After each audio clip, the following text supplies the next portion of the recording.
Good afternoon. Good afternoon, everyone.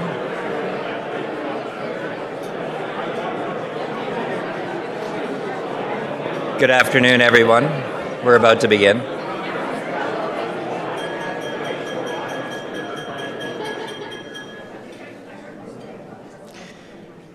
Shows you got a bunch of people in a room to talk about electric cars. You have a lot of conversation. Good afternoon, everyone, from the Royal York Hotel in downtown Toronto. Welcome to the Empire Club of Canada. For those of you joining us either by webcast or podcast, welcome to the meeting. For some time now, we've been on a journey towards the greater adoption of electric vehicles.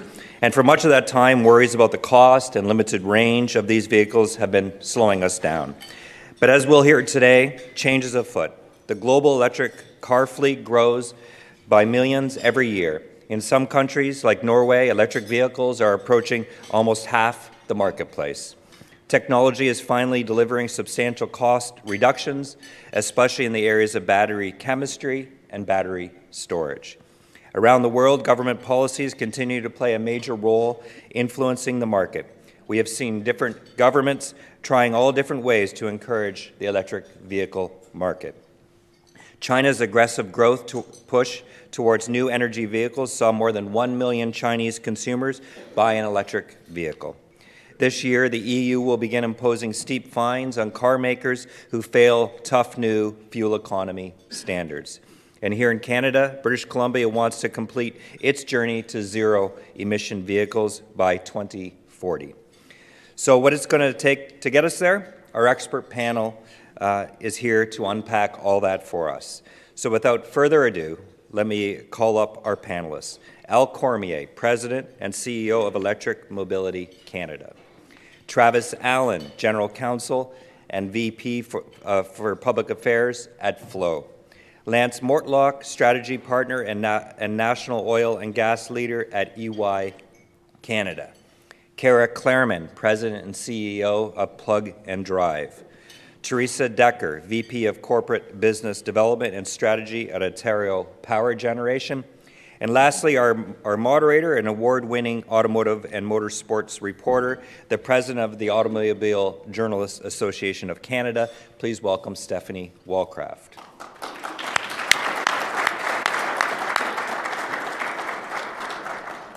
We have a strong group, so I'm going to get out of the way and turn it over to Stephanie.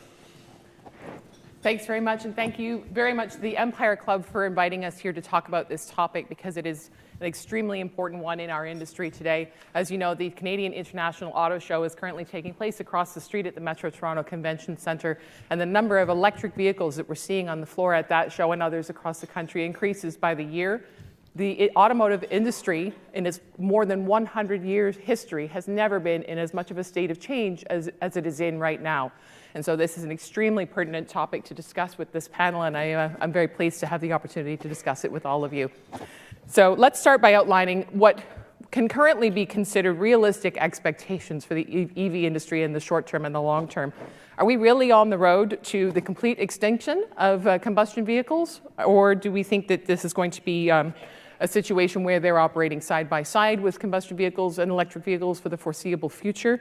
And what are some realistic percentages and timelines as we see that unfold? Who would like to take that question as a start? It's not an easy one. Al? Okay, well, thank you for the invitation. We're here in downtown Toronto, and Toronto is often referred to by urban planners as a Zurich surrounded by Houston. So if you think of sustainable transportation, the ideal modes are, active transportation and public transport. But that's not possible for many Canadians that live in areas where we don't have these facilities that they enjoy in Zurich. So the obvious thing to do is to find alternate solution to reduce the greenhouse gas emissions from transportation by electrifying transportation. In Canada, about 25% of our greenhouse gas emissions are from transportation, but in large urban areas like Toronto here, it's closer to 40%. So it's imperative that we do something. So the electrification is starting very big time now in many, many countries, as our chairman said. And Canada, about 3%, 3 to 3.5% of light duty vehicles are now electric. It's higher in BC at about 10%, 7% in Quebec because of provincial supportive policies. The national average in the States is 1.5. European countries are around 10, 15%. Norway and Sweden are higher. So we have a lot of work to catch up. But it looks very encouraging. The technologies are there. Utilities are cooperating. So I think we're going to get there. Yeah, I can maybe add a little bit to those comments. So the way I think about it as a strategist is that there's different scenarios that can play out.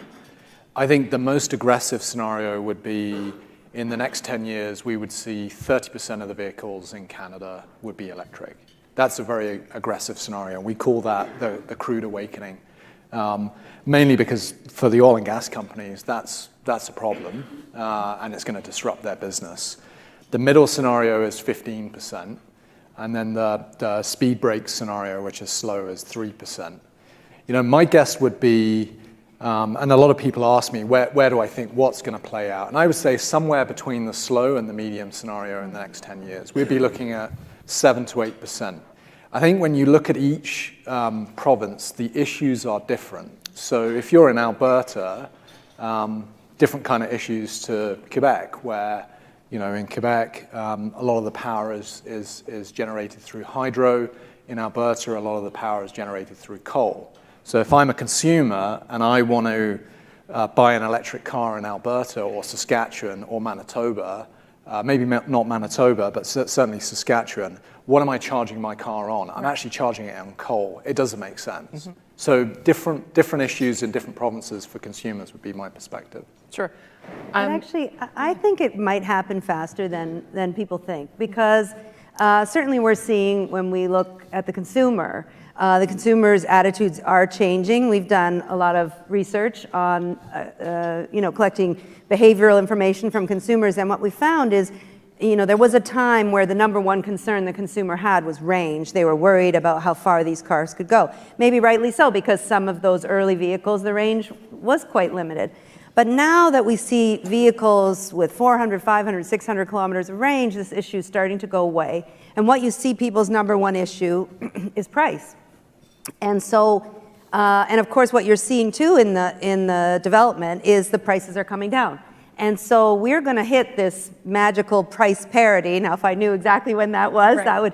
I would have the crystal ball. But many analysts are saying could be 2025, maybe somewhere between 2025 and 2030. You have different, but if it's around then, once you hit price parity, the deal is done, because there's so many advantages to the electric car, and it's cheaper to operate, fuel is much cheaper, and all that it will happen very quickly when that happens. And I think so. I think some of the estimates, it's until we know when that price parity is, that's when it's going to happen. That leads really well into the next question, because the next question is around the affordability being a very important part of the adoption piece, particularly in the Canadian market. So there's a really careful balance right now between the role that government incentives play in that adoption and keeping that pricing at a point that consumers can afford, versus the need for the incentive to not be carrying the load anymore, and the need for the prices to come down for the industry to be sustainable in the longer term. Where are we seeing right now that crossover is taking place? Do we have sort of a point in time, and what needs to happen for that target to be hit? Well, I guess that crossover will come, like what Cara mentioned. When you get price parity between gasoline engine cars and electric, there'll be no more need for the incentives from governments. But it's normal for government to provide incentives in early stages of industry. That's my view. Right. And I think it's important just on the incentive piece, and they shouldn't be needed forever. But when people say, like, why would we incent it? But if you do agree that climate change is urgent, we can't wait for the market to take its natural course. We do have to speed it up. And so I think that's a very good reason for incentives. And the other reason for incentives, actually, there's a really good economic reason for incentives. So if you think about us here in Ontario, we're plugging into very clean surplus electricity, which we dump at night into other jurisdictions. And why we wouldn't want to plug in vehicles at night and use up that surplus, that's a winner economically here. And so there are both economic and environmental reasons for those incentives to exist. Sure. The other barrier to adoption from the consumer standpoint is the consumer confidence in the ability of the infrastructure to meet their needs when they own an electric vehicle, and the growth of the infrastructure to get them into areas that they're not currently able to reach with an electric vehicle easily or with confidence. There are several people here on the panel who can speak to where the industry is going in that regard. Would you like to start, Theresa? Yeah, happy to. So that's exactly the reason why we launched Ivy last week at the auto show.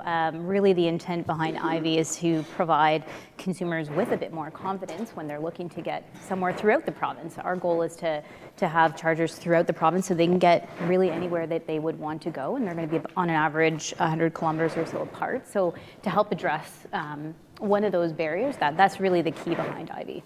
And just for people who may not have been familiar with the announcement, Yeah. that's an Ontario Power Generation Initiative. Hydro One. And Yes. Hydro One Yes. within Ontario. Yeah, that's correct. And Travis, from Flow's perspective, would you like to add to that? Yeah, thank you. So congrats to Ivy. Very exciting to have another player in the network space. So I work for a company called Flow, which is we're a proudly Canadian company based in Quebec, and we're one of the largest manufacturers of charging equipment and networks in North America. And we operate public charging, which is, I think, what you were referring to, but also workplace and residential charging.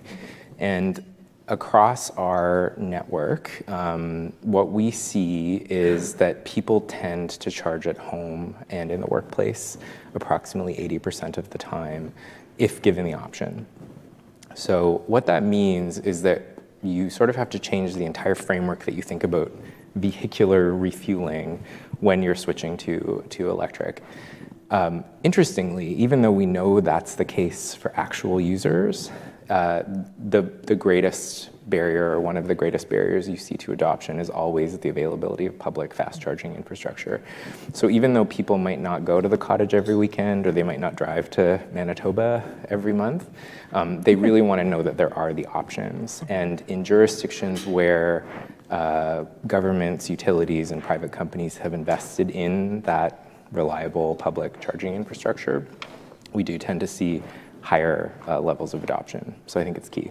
It's a uniquely Canadian problem in the EV industry, isn't it? Where, we see a higher rate of adoption in countries that are relatively small, and there's not that concern. But how often does a Canadian really get in the car in Toronto and need to drive to Vancouver? And yet that's such a mental barrier to overcome. It weighs on people, It this does. long trip, because I do get often asked, how am I going to drive across Canada? Are you going to drive across Canada? Yeah. I know I never will, but It's actually an interesting one from a charging perspective, because a company that I work a lot with, Suncor Energy, which owns the Petro-Canada network, they've launched an electric highway. Yeah. So technically now you can drive from Halifax to Victoria, and you can charge your car all the way along the network. So it's also another interesting question, that why would they do that? And in speaking with their vice president that runs that business, they're trying to understand consumer behavior. They're trying to understand why would people go to a Petro-Canada store? Would they go to a store to charge and sit there for 30 minutes? What does that consumer experience look like in the future? Is there a greater possibility that people will go to Starbucks, for example, and charge there, or to a Canadian Tire? Is that more likely? Right. Is the Petro-Canada store of the future actually dead and going to be completely disrupted? So they're trying to understand from a industry perspective, what does that mean, and how do they deal with disruption? Because it's going to happen. It's just a question of how quickly. Well, let's take that into a different direction. And I think that Lance, you'll be the perfect person to speak to about this, which is the question of Alberta. Because that province is so dependent on the oil and gas industry for its economy. And we're seeing that there's not only an impetus, but a need for that economy not to be the crux that's relied upon for the future. So when we talk about government incentive, we're seeing governments put money into electric vehicle adoption. Do governments also have an obligation to help Alberta through this change, help companies like Suncor through this change, to have them come out the other side, or is that too much hand-holding? Are we just seeing that oil and gas is going to be extinct and that's the way it is? Yeah, it's a tough question, because on the one hand, you want to believe in kind of free market economy, and the private sector will figure it out. And we had a situation, as many of you will know, the government stepped in and with curtailment, effectively playing a heavy hand role in the private sector. And where else do we see that in the world? Well, we see that with the OPEC cartel. I'm not sure that that's right to be doing that, but they're trying to sort of protect the industry. I think we have a massive diversification issue in Alberta, where lots of organizations like the city, economic development organizations are trying to figure out, how do we diversify the economy? I mean, look, at the end of the day, we are going to need hydrocarbons for a period of time as we transition. But natural gas is another one. That's a cleaner fuel. From an LNG perspective, there's a fantastic opportunity for us to export clean LNG to the world, and we can play a role in that. We can also play a role during the transition period to actually export our crude, where we have great environmental standards compared to other parts of the world, to other countries. So there is going to be a period of transition. We need to figure out how we diversify the economy, because I won't lie to you guys, it's pretty bad in Alberta right now. Unemployment, the issues. I live in Calgary, where many of the buildings downtown are half empty, and that's not good. You want people to be working and looking after their families. So. Is there a mood that the government is abandoning Alberta in that sense, that that Albertans are seeing that there's so much being propped up in the EV industry and other clean industries outside the province that... Yeah. I mean, I realize I'm in a room full of folks from Ontario, right. So I want to be measured in my comments. But yes, I would say there's a sentiment that there isn't a huge amount of support from the federal government. But then the flip side of that is the feds did step in and buy TMX. So there is support from that perspective. I don't necessarily think it's all bad, but there's certainly some of that sentiment, yeah.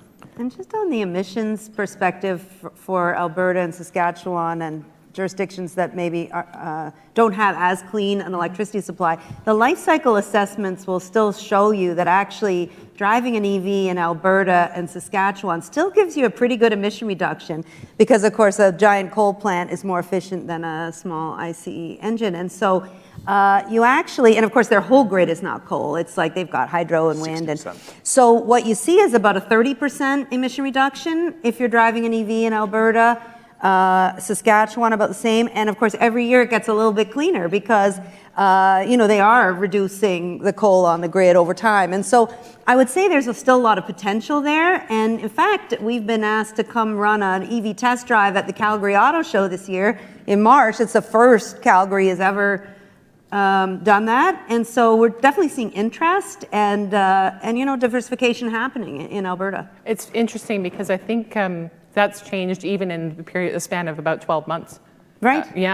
You've seen the Tesla Cybertruck, which may be vaporware or not, we have yet to see. But there's also the work being done by Rivian in the pickup truck space, and now we're seeing an electric Hummer has been announced. And these all speak to these markets where people don't necessarily want to stop driving the type of vehicles that they're used to driving, but they are willing to make the change in the power source. I mean, look, I've spent 20 years working in oil and gas around the world.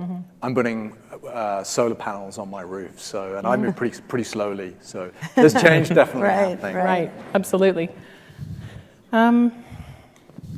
So there's a lot of disparity at the international level, the national level, even provincial and municipal in the types of regulations that we're seeing around the rate of EV adoption. The United Kingdom recently announced an intention to ban all fossil fuels entirely within 15 years, which is a pretty ambitious target, whereas we're seeing that in the United States, progress is actually going backward. Canada has policies at different levels that rarely line up, causing mass frustration for the automakers that are trying to figure out how to have a nationwide policy in a nation that's not in any way united on all of this. What needs to be done within Canada, across Canada, and what role can Canada play on an international level to help bring this all in line and give us a united pathway? There are interesting developments and two ways to look at this thing. We have what we call the zero emission vehicle regulations, like in California and Quebec, and coming soon in BC. That mandates the auto sector to provide a certain percentage of their cars as electric, and that increases over the years.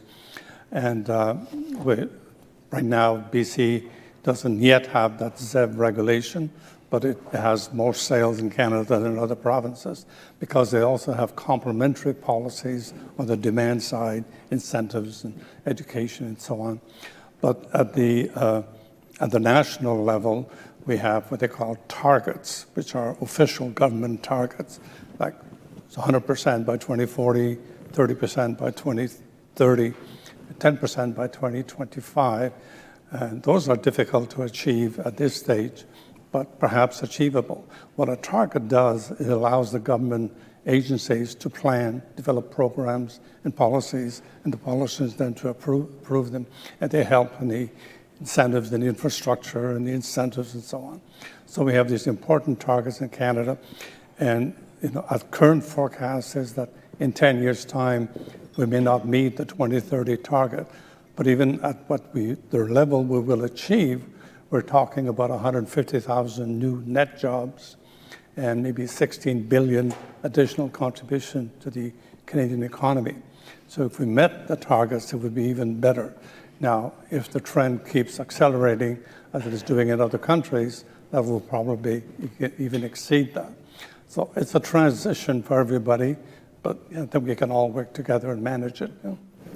And in terms of the conflicting or competing policies, I mean, that is definitely a fair assessment of the North American market for EVs generally. So Al talked a little bit about, vehicle availability and purchase type incentives. One of the other big areas is education, which Cara Clairman is our resident expert on. So she'll probably talk about that. But I can talk a little bit about the sort of regulations that we look at to try to promote charging in buildings and also public charging. So as I mentioned, those are areas where you really have to have that figured out for users to feel comfortable to adopt once you get past those sort of early tech-focused adopters or environmental-focused adopters. And Canada actually has some of the most innovative policies in North America, not federally per se, because they're more provincial jurisdiction, but Ontario was actually one of the first subnational jurisdictions in North America to pass what's called a right to charge, and that helps people who live in condominiums create a process for applying to install EV charging in their buildings. People who live in condos and apartments tend to have the hardest time charging because of the environment and the rules around changing parking spots and building electrical capacity. BC has some municipalities, starting with the city of Richmond, that have created very innovative ways of trying to make sure that when we build new buildings, they're ready for EVs rather than having to incur very high retrofitting costs. And those, they basically beat everybody in North America. Even in California, they're not as advanced as some of the things that BC has been doing. So the issue is, how do we take things that are at a municipal level or a provincial level and move them across the country? And the way that we do that is, frankly, a lot of shuttling around the country trying to help civil servants understand these rules, trying to find friendly political folks who get it and maybe drive Teslas, because that's usually the best way to get them interested in EV policy, and also looking for ways that the federal government can basically help share information. And we have a big conference, Electric Mobility Canada's EVVE conference in Mississauga this year. And frankly, I think a number of our policy issues have been solved over drinks at that conference. So, there's a lot happening. Yeah. We have a ways to go, though, still. Sure. Let's actually take a piece of that and talk about it further, because the challenge that the EV industry has had from the beginning is that the most readily prepared and eager and fit adopters are the ones who live in the cities, in the middle of the cities. They don't necessarily even want to take an EV outside the city of Toronto, but it would be the most efficient way by far for them to get around, but they just can't own one because they've got these barriers like the ability to charge in their homes and that sort of thing. You talked a little bit about the policy in BC with the new buildings having, and you see that sometimes in Ontario as well, not by regulation necessarily, just condos, new builds making that decision on their own. But could governments be doing more to incite that change, not only in new builds but established builds? Should they be doing more? What's the talk about that at the moment? Absolutely, and shout out to the City of Toronto, because they actually have this thing called the Toronto Green Building Standards, and they had their own version that has also been very effective here. So what we ask from governments typically is to set a target, like Al said, and then fix the building problem right away. And the general recommendation is to use the building codes, because those tend to apply on a provincial basis. But some provinces prefer to work on that in a municipal basis. BC is now looking at incentives to help condo and apartment owners cover the costs of installation, because they know it's higher than someone who lives in a normal house. And the utilities are heavily involved in BC, BC Hydro and FortisBC, and it's the same thing in Quebec. So there was a big controversy in the US over the appropriate role of utilities in promoting the EV sector. Utilities have a great reason. They want to sell more electricity, but some of the private companies didn't really like the idea of having utilities too involved in this space. They saw it as anti-competitive. Canada has generally adopted a fairly pro-utility role, because we just tend to like our utilities and think that it's good to have them involved. So that's another thing that we encourage governments to allow. Certainly like to see a national building code that would ensure new buildings are at least roughed in for EV. I mean, we actually had that on the books in Ontario, and then we lost it. And it's really unfortunate, because if you think of it, I mean, these buildings are being built for the next 50 years, and it seems a shame. We all know it costs much, much more to do a retrofit than it costs to do, when you're building the building. And the roughing in would simply save that later property manager or owner from having to do the retrofit, which we know will happen within that 50 years. So we really, I mean, I hope that the federal government would put something that would be consistent across the country, so that any new building being built would at a minimum have the rough in, and we're not even the chargers, just a rough in, so that the conduit would be there, so it would be easy to electrify when the time comes. And to me, that makes the most sense. Al, I'm going to pose this question to you. It gets a little complicated on the building codes. We have the national building codes and provincial building codes. Then in some provinces, municipalities have their own building codes, and so it gets a little hard to get down to the bottom. But like BC is leading on the building code amendment because I think the organizations in BC have got together and proposed to municipalities the building code amendments that favor electric transportation, charging and all that kind of, and all the key municipalities have adopted these changes in their building codes. And we've had different degrees of success across the country in getting provincial building codes amended, but we keep working on that. I have another question for you, and I think you'll be the best person to speak to this. Automakers, when they're planning product allocation, they tend to look at North America as a singular market, and then within North America, it's dealt with at a regional level. If Canada is working on having stricter EV regulations than the United States, how does Canada, as a smaller piece of that pie, maintain its foothold against the global push from automakers to not want to feed into a market where the majority is not really working toward this? Yeah, it's a very tough challenge for Canada because right now we work on the North American fuel efficiency standards, which the Trump administration is trying to water down. California is fighting them. And whoever wins in the United States, Canada is going to have to decide which way it goes, whether it goes to California or whatever. But it's an interesting times, and a lot of these regulations are up for renewals in a couple of years. So we've been talking to the federal officials about that, and they're really seized with the problem. I don't know what their decision will be. Great.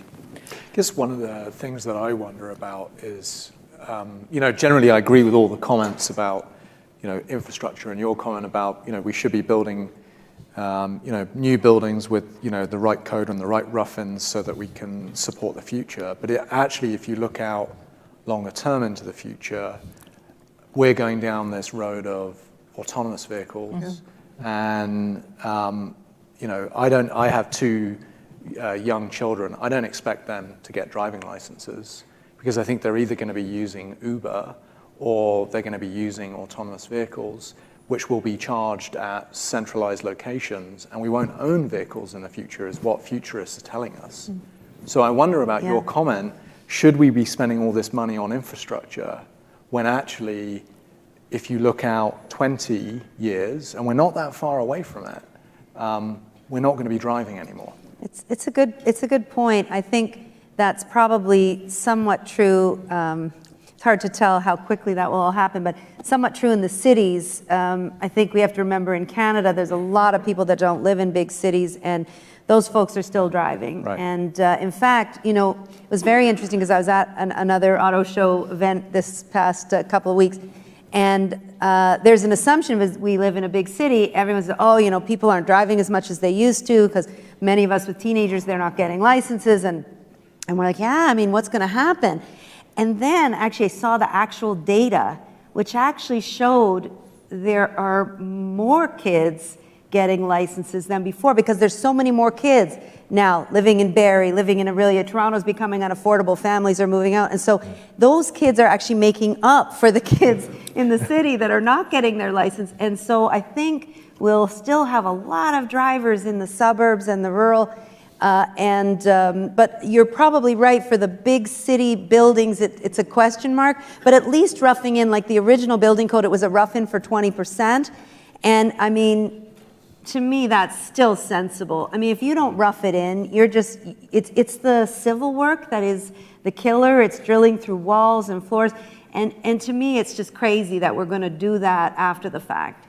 And just to continue on that point, we were told for years that millennials didn't care about driving, and now we're finding that millennials are starting to buy cars. They're late to it, like they are with everything else. They're late having kids. They're late buying homes. They're late buying cars, but they're doing it. They want to drive the cars that are and buy the cars that are more efficient. So we may very well be surprised when we get further down the road. We're getting close to the end of our time here, but one final question. none of us is questioning up here that climate change freight train is hurtling toward us. It's not avoidable, and the consumer transportation industry is really only one piece of that puzzle of solving the problem globally of climate change. But based on what each of you is working on and what you're seeing, are consumers going to be able to be won over by this? Are they going to be able to be convinced that this is a part of the solution they need to be a part of? Or are they going to remain more focused on personal convenience and the ability to fuel the way they've always fueled and drive what they always drive?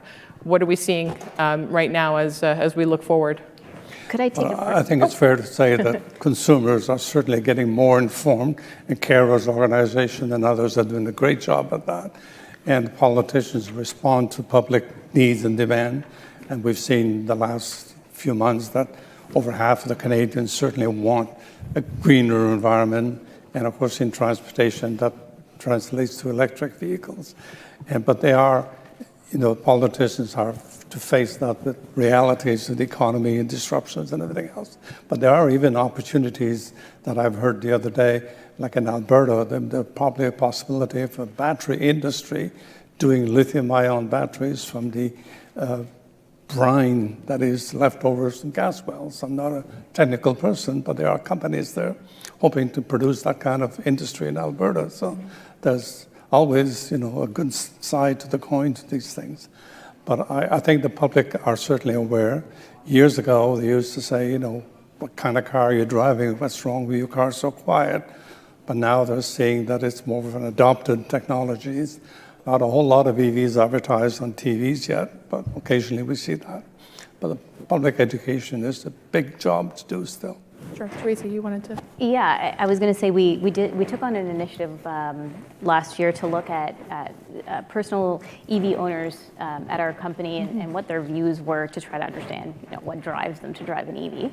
And really, EV owners just love their vehicles, and they actually find it more convenient to have an EV. They don't have to go to the gas station. They don't have to do oil changes. Yes, planning a long trip is more difficult. You got to think about it and think about where you're going to charge and that sort of thing. But overall, convenience was actually something that they enjoyed about having an EV. So I'm not sure that you need to actually choose between convenience or sustainability. I think, especially in Ontario, where we've got such a clean grid. And the fact that EVs are coming down in cost, they're convenient to own, you can have both, and it really makes sense economically and environmentally, as Cara pointed out earlier. And I think, too, with all the new makes and models coming out, prices coming down, choice is a big helper. Like, there was a period of time where I think people were like, oh, there wasn't one that I like, or I'm waiting for Toyota, or, people are very brand loyal, and they tend to wait for the brand that they want.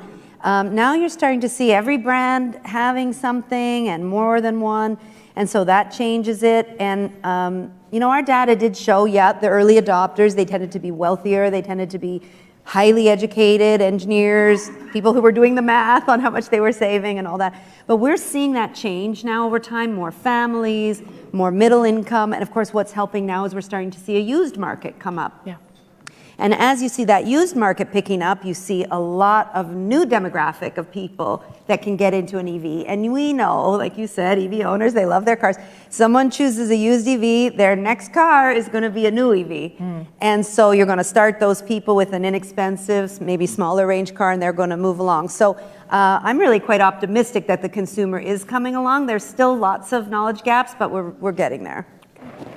Thank you all very much for joining the panel today. We have an opportunity to take some questions if anybody would like to pose a question to the panel. Thank you, Stephanie. I'll just throw this out to the whole panel. There's a lot of barriers to entry or barriers to it becoming prevalent. And I've heard everything from range anxiety to it doesn't fit within our home economics, or even car manufacturers don't make as much profit, so they don't really promote them. And there's a number of other ones. But if you had to pick the one most pervasive barrier at the moment that is stopping it from being prevalent, I just not just an explanation, but just a word or two from each, if you don't mind. I would say cost of the vehicle, and we're getting close to parity there, and I think that'll make a big difference when that happens. Absolutely, it's price, you're right. And but the part is also a knowledge gap, right? Because people don't realize they're going to save a lot of money every year they drive an EV. And so if they understood that, it's convincing people to pay now to save later, which is a bit challenging. And once we hit that parity, that issue is off the table.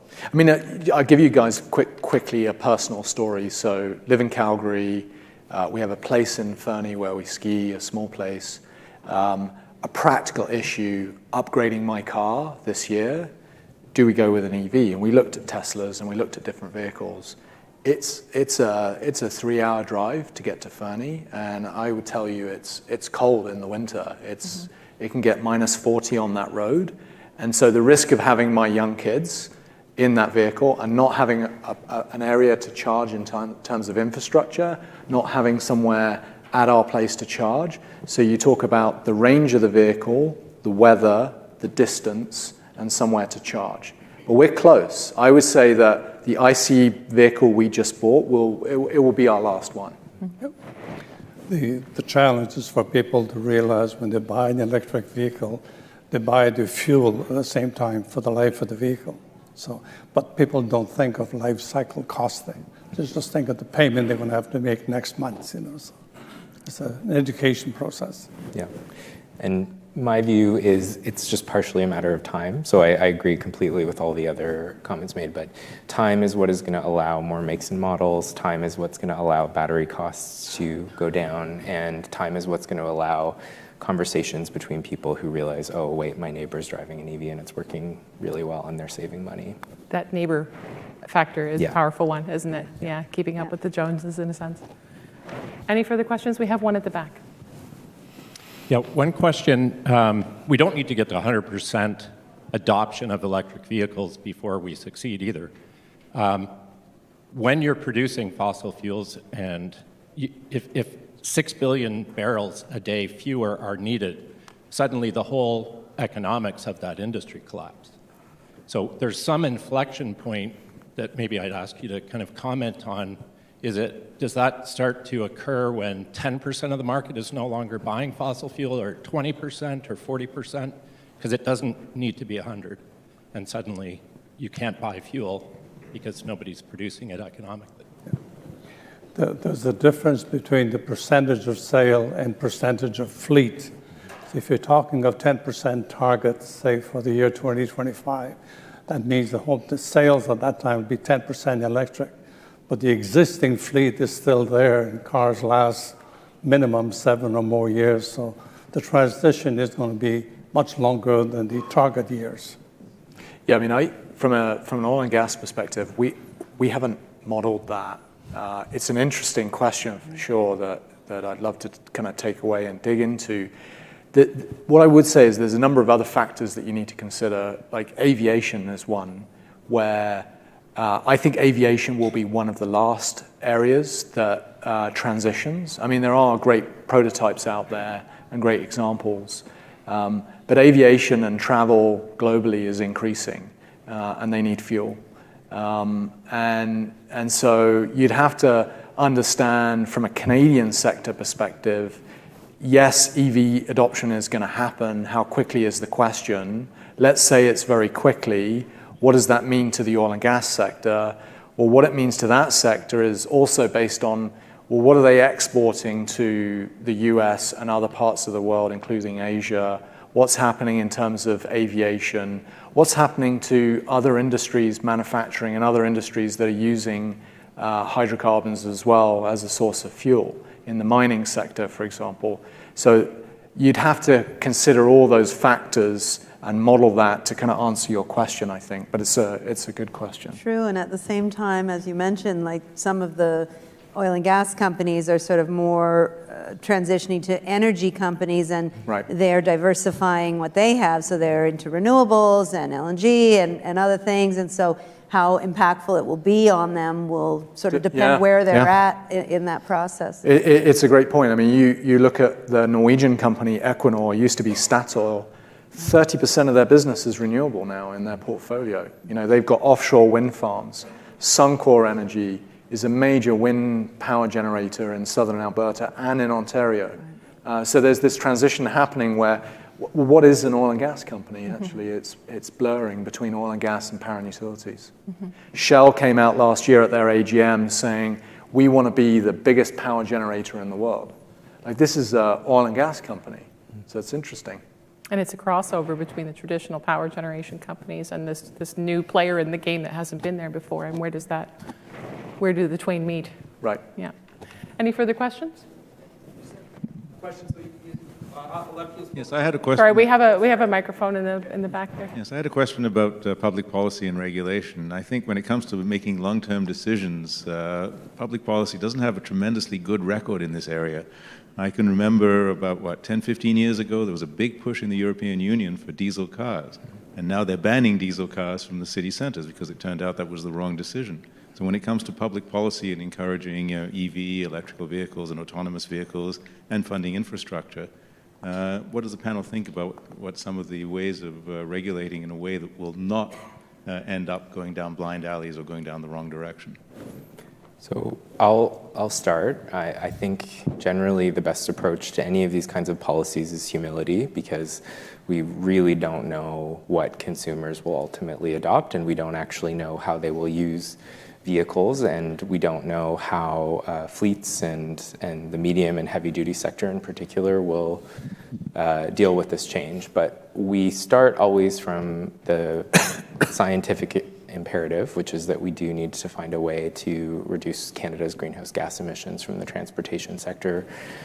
We also know that Canada has a 79 megaton gap against its Paris commitments, which means it is needing to find emissions reductions wherever it can, under the sofa cushions and in the vehicle, and that it's also looking at potential projects that could expand Canada's emissions. And so while we don't know everything, we do know that EVs are by far the most likely technology to solve this, and we know that they somehow need to be charged, usually at home and the workplace, but also publicly. And we expect that something similar will be true for medium and heavy duty, although hydrogen could also be an important fuel for those.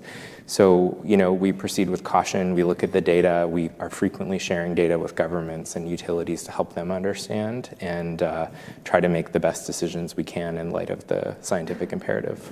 I wish we had had time to talk about hydrogen, because it's such an important piece of the puzzle.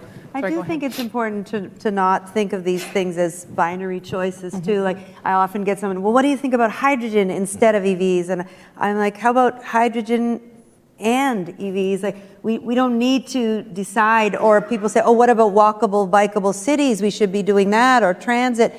Yes, we should be doing that also. So we should be thinking and, not or. We should be doing all the things that we can do. I mean, this is a huge global challenge. We got to put all of our efforts into it, and it shouldn't be a binary choice that we're making. We have to electrify transit. We should be looking at hydrogen where it makes sense. We should be looking at making cities more walkable. We should be looking at all of these choices. Sure. Do we have time for two more? Okay, thank you. When I follow the discussions in Germany about the way to prevalence for electric vehicles, and being German myself, I see that a lot of these discussions quickly end up in the scenarios you described as well. But what if all the electric vehicles get charged overnight and it quickly directs them to the grid? Is the grid strong enough? And you have not touched about the grid here in Canada. So the question is that not a topic that is occurring to you, or is that something where your grid is different than the one that we have in Germany? Yeah, if you look at Ontario specifically, I can only really speak to Ontario. Our view would be that we've got surplus baseload generation, so the grid, from a bulk generation perspective, could handle it. I think there could be some interesting challenges to work out on a local level, depending on where there's a lot of EVs and where people might be charging. And these are all things that we could manage. Maybe people are charging at night right now for the most part because that's the most effective way to charge. But if we build out public fast charging networks in other venues for people to be able to do that, it could shift some of I think there's ways to sort of shift that so that it doesn't become a problem for the grid. Got to add to that. A few years ago, I participated with our organization in Pollution Probe in examining major utilities across Canada on that question. And most of them really said there was no really major significant technical difficulties. But at my age, I've seen people go from clothesline to home dryers, and the grids have survived. We've gone from hot homes to air-conditioned homes, and the grids have accommodated. So I think they'll easily accommodate charging at home as well. We had a funny comment from a fellow who runs a local, we call them LDCs, or the local distribution companies. And he said, well, hey, if somebody came to me and said, we want to put a new factory in your town, we're going to need 500 megawatts, he's going to find a way to do it. And so I think they can figure out a way to make sure, some extra EVs on a block can be managed. They might need to replace that pole top transformer a little sooner than they expected. As Theresa said, it's manageable. It's going to be local. There's going to be clustering. We're going to have to deal with that. But in the big picture, we're pretty solid on the generation side. And there's one more question at the front here. So you guys spoke about the price parity between gas and electric vehicles, and when that happens, adoption will become more rapid. Is there going to be any impact on the supply of batteries, or will the supply of batteries impact the adoption? My understanding now is it can be difficult to get batteries. There's a long lead time, and potentially will that impact the adoption rate in the future? Well, I don't know who's really the best for batteries. I'll take a crack, but it's a good point. To be honest, the truthful answer is probably we don't 100% know the answer. We're definitely seeing some issues around availability of lithium and other things. There are new supplies being discovered, and what I think is going to be the solution, which we haven't got to yet, because the oldest EV on the market is about 9-10 years old, right? So we're in the early days here. We're going to see a lot of reuse of batteries, and then we're going to see recycling of batteries, and then that's going to be back into the supply. So I don't think it's going to be a barrier. We've heard there's lithium deposits in Canada that we haven't explored. So I do think it will be solved. And then, of course, you see, if you look at any of the universities, even Waterloo and nearby, there's all kinds of research going on other forms of batteries, salt batteries, zinc batteries, all sorts of, I'm not the expert on that, but you see this problem being addressed by many, many people. I'm confident they'll solve it.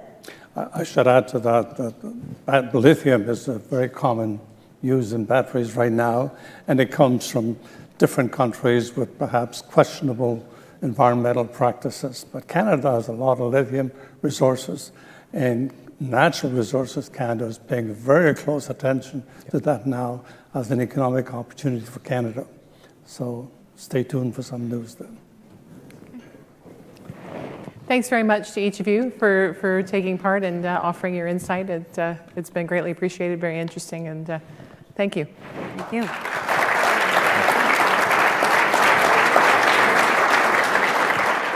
I'm going to ask from Hydro One, Imran Murali, to properly thank our speakers.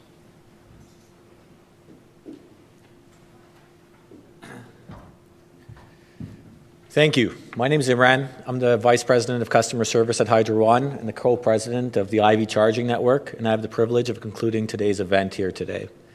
Audience, please join me again in congratulating Stephanie for moderating such a wonderful panel. And to our panelists for all of their contributions. We heard lots of great debate today on adoption rates, government incentives, climate change, and public policy. There are differing views on the panel on each of these subjects, and I guarantee in the room there are differing views on those items as well. But regardless of your view, one thing is clear. The transportation sector is undergoing an evolution, and the future is electric. And despite the government policies and rates of adoption, the future of the electric vehicle, the future of vehicles will move towards electric in the near future. So please, once again, join me in thanking our panelists, and thank you to the Empire Club for hosting us here today.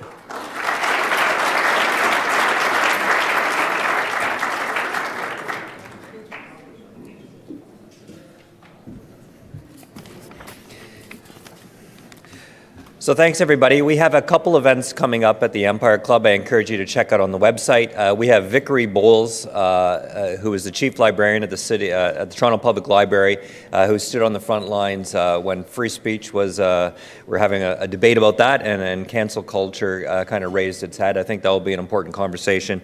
We also have an insider view of Brexit on February 27th. These events and more you can find on our website. Thanks so much. This meeting is adjourned.